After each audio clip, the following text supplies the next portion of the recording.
Assalamualaikum warahmatullahi wabarakatuh.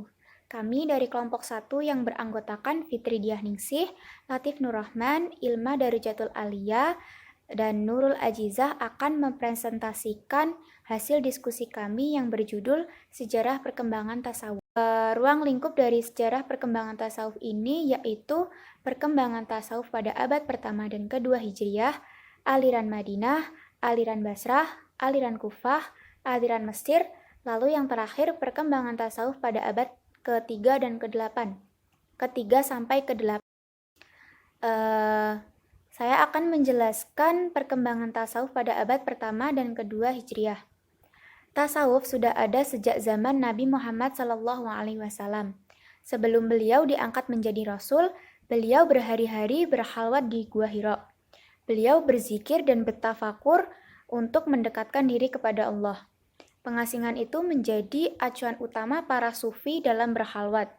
Sumber lainnya berasal dari kehidupan Nabi tentang iman, ketakwaan, kezuhudan, serta budi pekerti. Setelah periode para sahabat, muncul periode tabi'in pada abad pertama dan kedua Hijriah. Terdapat konflik-konflik politik yang bermula dari masa Utsman bin Affan yang berkepanjangan. Hal tersebut berdampak pada kehidupan beragama. Muncul kelompok Bani Umayyah, Syiah, Khawarij, dan Murji'ah. Pada kekuasaan Bani Umayyah dengan sistem monarki, mereka berbuat kezaliman terutama ke kelompok Syiah. Puncaknya pada peristiwa terbunuhnya Husain bin Ali bin Abi Thalib di Karbala. Kekejaman yang dilakukan Bani Umayyah itu membuat penduduk Kufah yang tadinya mendukung mereka dan berkhianat terhadap Husain menjadi menyesal. Mereka itu adalah Tawabin atau orang-orang yang bertaubat. Mereka dipimpin oleh Mukhtar bin Ubaid al-Saqafi. Mereka membersihkan diri dengan terus beribadah. Di samping gejolak politik, perubahan sosial pun terjadi. Muawiyah bin Abi Sufyan sebagai khalifah semakin jauh dari tradisi Nabi Muhammad dan sahabat dan semakin dekat dengan tradisi Romawi. Lalu kaum muslimin menyerukan kepada masyarakat untuk hidup zuhud, sederhana, saleh, dan tidak mudah terbawa hawa nafsu. Dari seruan tersebut, sebagian masyarakat mulai kembali hidup sederhana dan merenggangkan diri dari kehidupan mewah. Sejak saat itu, kehidupan zuhud menyebar luas di kalangan masyarakat. Setelah ini akan dilanjutkan oleh Latif. Di sini saya akan menjelaskan tentang aliran Madinah. Sejak zaman yang dini di Madinah telah muncul para zahid. Mereka kuat berpegang teguh kepada Al-Quran dan Al-Sunnah. Dan mereka menetapkan Rasulullah sebagai panutan kezuhudannya. Di antara mereka dari kalangan sahabat adalah Abu Ubaidah Al-Jarrah, Abu Zar Al-Ghifari, Salman Al-Farisi, Abdullah bin Mas'ud, Huzaifah bin Yaman. Sementara dari kalangan tabi'in diantaranya adalah Sa'id ibnu Al-Musayyad dan Salim ibnu Abdullah. Aliran Madinah ini lebih cenderung pada pemikiran angkatan pertama kaum muslimin atau biasa disebut salaf, dan berpegang teguh pada zuhud serta kerendahan hati Rasulullah SAW. Selain itu, aliran ini tidak begitu terpengaruh perubahan-perubahan sosial yang berlangsung pada masa dinasti Umayyah, dan prinsip-prinsipnya tidak berubah walaupun mendapat tekanan dari Bani Umayyah. Dengan begitu, zuhud aliran ini tetap bercorak murni Islam dan konsisten pada ajaran-ajaran Islam. Selanjutnya, saya akan menjelaskan tentang aliran Basrah. Di dalam artikel Louis Maxinon, ia mengemukakan tasawuf dalam ensiklopedia Islam bahwa pada abad pertama dan kedua Hijriah terdapat dua aliran zuhud yang menonjol. Salah satunya di Basrah dan yang lainnya di Kufah. Menurut Maxinon, orang-orang Arab yang tinggal di Basrah berasal dari Tamim. Mereka terkenal dengan sikapnya yang kritis dan tidak percaya kecuali pada hal-hal yang real. Mereka pun terkenal menyukai hal-hal yang logis dalam nahwu, hal-hal nyata dalam puisi, dan kritis dalam hal hadis. Mereka adalah penganut aliran Ahlus Sunnah, tapi cenderung pada aliran Mu'tazilah dan Qadiriyah. Tokoh mereka dalam Zuhud adalah Hasan al-Basri, Malik ibnu Dinar, Fadli al-Raqasi, Robah bin Amru al-Qisi, Soleh al-Murni, atau Abdul Wahid bin Zaid, seorang pendiri kelompok asketis di Abadan. Corak yang menonjol dari para zuhud Basroh ialah zuhud dan rasa takut yang berlebih-lebihan.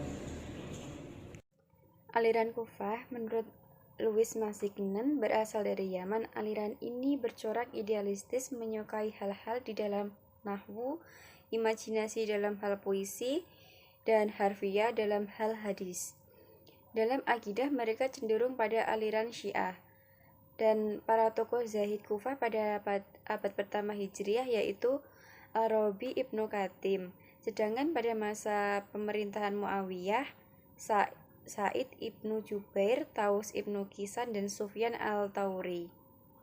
Aliran Mesir merupakan sekte asketisme yang telah dilupakan oleh para orientalis. Aliran ini memiliki pola salafi seperti sekte Madinah. Sejak penaklukan Islam terhadap Mesir, sejumlah para sahabat telah memasuki kawasan tersebut seperti Amir ibnu Al-As, Abdullah ibnu Amir ibnu Al-As, Al-Zubair bin Awam, dan Mikdad ibnu Al-Aswad. Tokoh-tokoh Zaid Mesir pada abad pertama Hijriah yaitu Salim ibnu Adar al-Tajibi, Abdul al-Rahman ibnu Hujairah, dan Al-La'its bin Sa'ad. Perkembangan tasawuf pada abad ketiga Hijriah. Sejak abad ketiga Hijriah, para sufi mulai menaruh perhatian terhadap hal-hal yang berkaitan dengan jiwa, dan tingkah laku pun berkembang menjadi ilmu moral keagamaan atau ilmu akhlak keagamaan. Pada masa ini, tasawuf identik dengan akhlak. Perkembangan doktrin-doktrin dan tingkah laku sufi ditandai dengan upaya penegakan moral di tengah terjadinya dekadenasi yang berkembang ketika itu. Sehingga di tangan mereka, tasawuf pun berkembang menjadi ilmu moral keagamaan atau ilmu akhlak keagamaan. Mereka melaksanakan amalan-amalan tasawuf dengan menampilkan akhlak-akhlak atau moral yang terpuji, dengan maksud memahami kandungan batiniah ajaran Islam yang mereka nilai banyak mengandung muatan anjuran untuk berakhlak terpuji. Kondisi ini mulai berkembang di tengah kehidupan lahiriah yang sangat formal dan cenderung kurang diterima oleh mereka yang mendambakan konsistensi pengalaman ajaran Islam sampai pada aspek mendalam. Pada abad ketiga ini, tasawuf sangat berkembang, ditandai dengan adanya segolong ahli tasawuf yang mencoba untuk menyelidiki ajaran tasawuf yang berkembang pada masa itu. Mereka membaginya menjadi 3 macam. Yang pertama, tasawuf yang berintikan ilmu jiwa.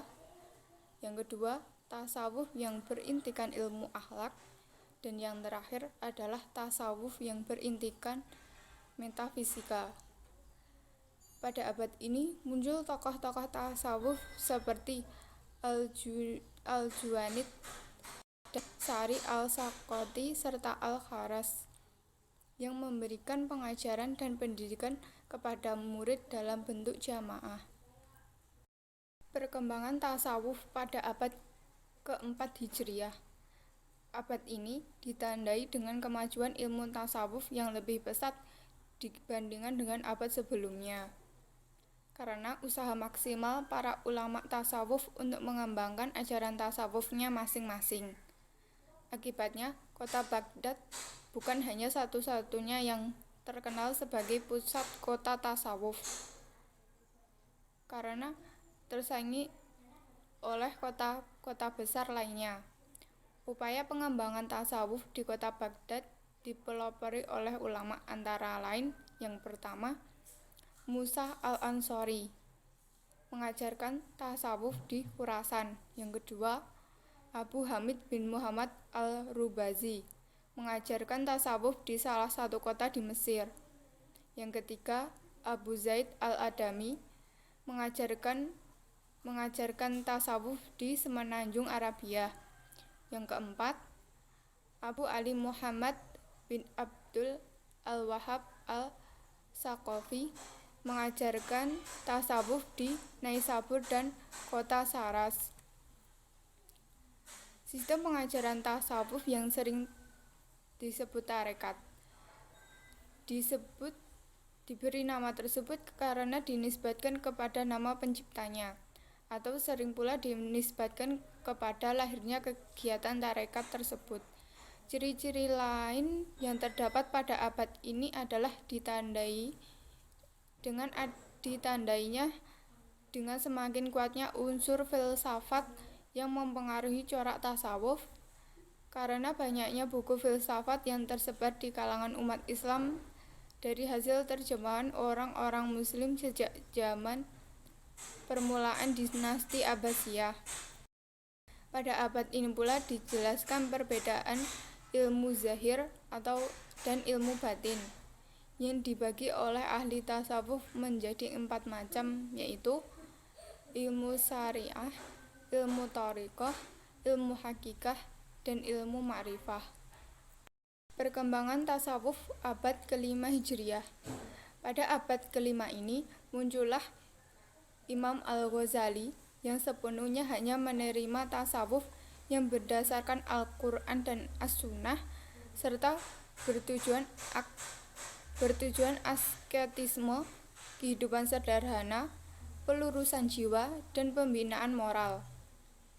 Pengetahuan tentang tasawuf yang dikajinya begitu mendalam. Al-Qusairi dan Al-Harawi dipandang sebagai tokoh sufi yang paling menonjol pada abad ini, yang memberi bentuk tasawuf sunni. Kitab Al-Risalah Al-Qusairiyah memperlihatkan dengan jelas bagaimana Al-Qusairi mengembalikan tasawuf ke atas landasan doktrin Ahlus Sunnah. Ia mendasarkan tasawufnya pada doktrin Ahlus Sunnah. Ia dipandang sebagai penggagas aliran pembaharuan dalam tasawuf dan penentang para sufi yang terkenal dengan keganjilan ungkapan-ungkapannya, seperti Al-Hallaj dan Abu Yazid Al-Bustami. Perkembangan tasawuf abad ke-6 Hijriah. Sejak abad ke-6 Hijriah, sebagai akibat pengaruh dari Al-Ghazali yang begitu besar, pengaruh tasawuf amali semakin meluas ke seluruh pelosok dunia Islam. Keadaan ini memberi peluang bagi munculnya para tokoh sufi yang mengembangkan tarekat-tarekat dalam rangka mendidik para muridnya, seperti Sayyid Ahmad Al-Rifai dan Sayyid Abdul Al-Qadir Al-Jailani.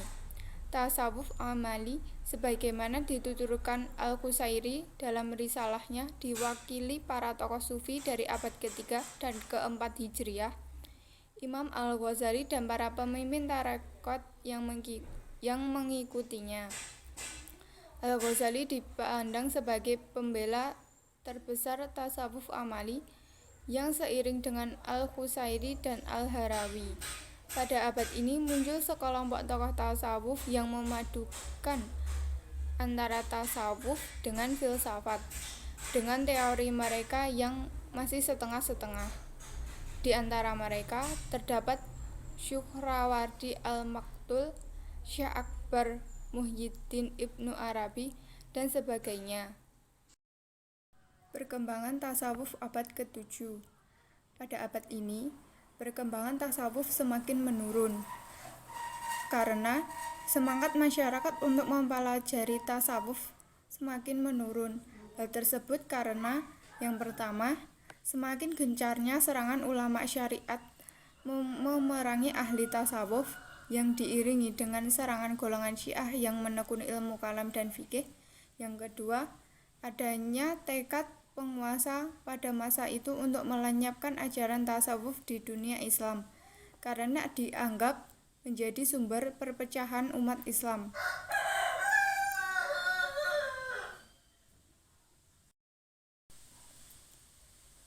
Perkembangan tasawuf pada abad ke-8. Pada abad ke-8 Hijriah ini, perkembangan tasawuf tidak terdengar perkembangannya dan pemikiran baru dalam tasawuf. Meskipun banyak pengarang kaum sufi yang mengemukakan pemikiran tentang ilmu tasawuf, namun kurang mendapat perhatian sungguh-sungguh dari umat Islam, sehingga nasib ajaran tasawuf pada abad ini hampir sama dengan abad ke-7. Sekian dari kelompok kami. Apabila ada salah kata kami mohon maaf. Terima kasih. Wassalamualaikum warahmatullahi wabarakatuh.